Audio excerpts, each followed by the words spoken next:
The periodic table is an extremely useful tabulation of the elements.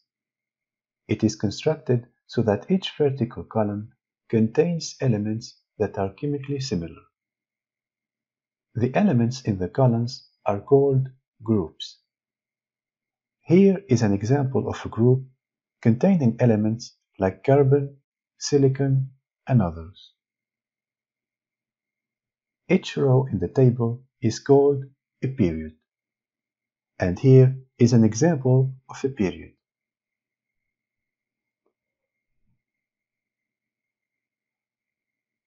There are three distinct areas of the periodic table. The main group elements, as seen here, the transition group elements, as seen here, and the inner transition group elements, seen here. We will focus our attention at first on the main group elements whose properties are easiest to learn and easiest to understand. The periods and the groups are identified differently. The periods are labeled from 1 to 7, as seen here. The groups are referred to extensively by number.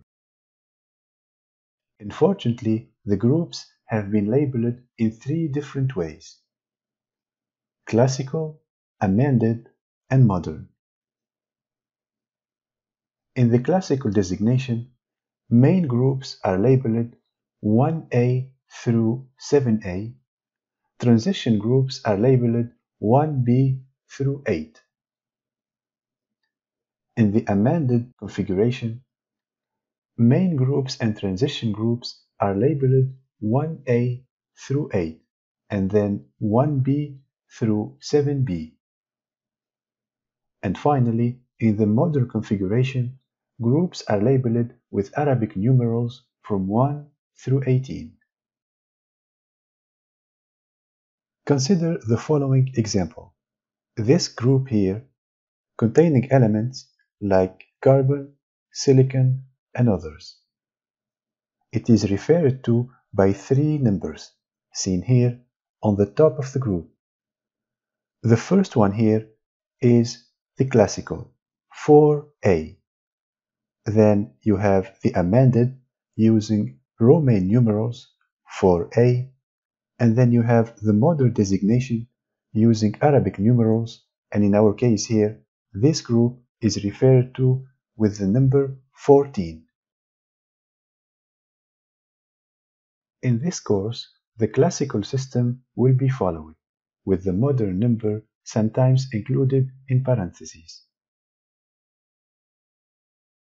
Several important groups are given names. Group 1A, metals are called the alkali metals, as seen here.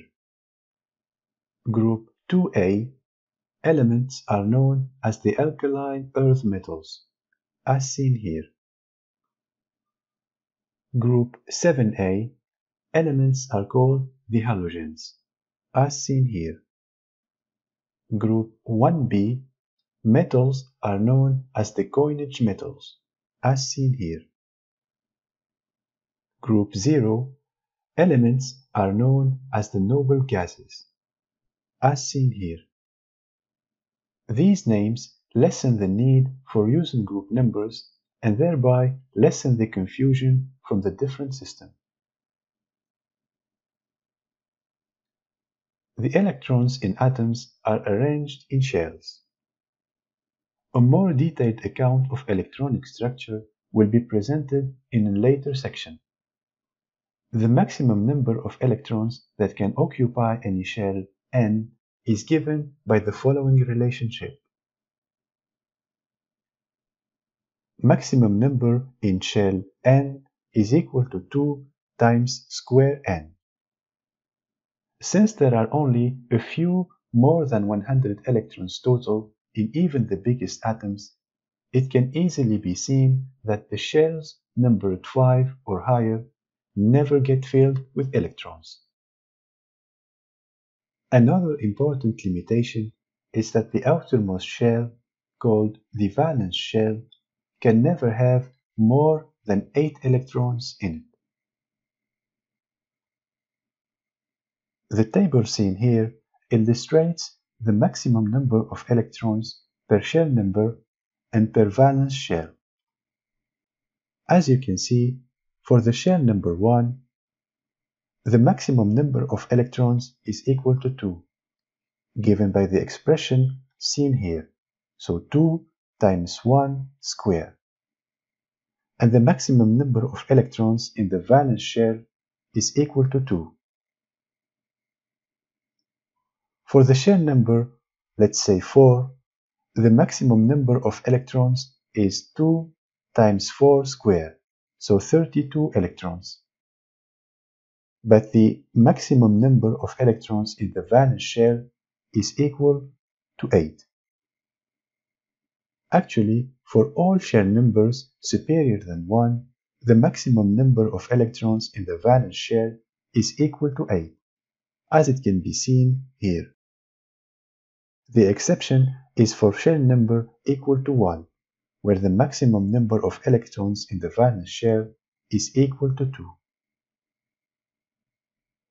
There will be more about this in a later section. The number of electrons in the valence shell is a periodic property. This number is crucial to the chemical bonding of the atom. For main group elements, the number of outermost electrons is equal to the classical group number. As an example, carbon is in group 4A, and therefore carbon has 4 electrons in the valence shell. Nitrogen is in group 5A, so nitrogen has 5 electrons in the valence shell. Another example, iodine is in group 7A, and therefore iodine has 7 electrons in the valence shell. An exception is made for helium and for noble gases because helium will have 2 valence electrons and the noble gases have 8 valence electrons.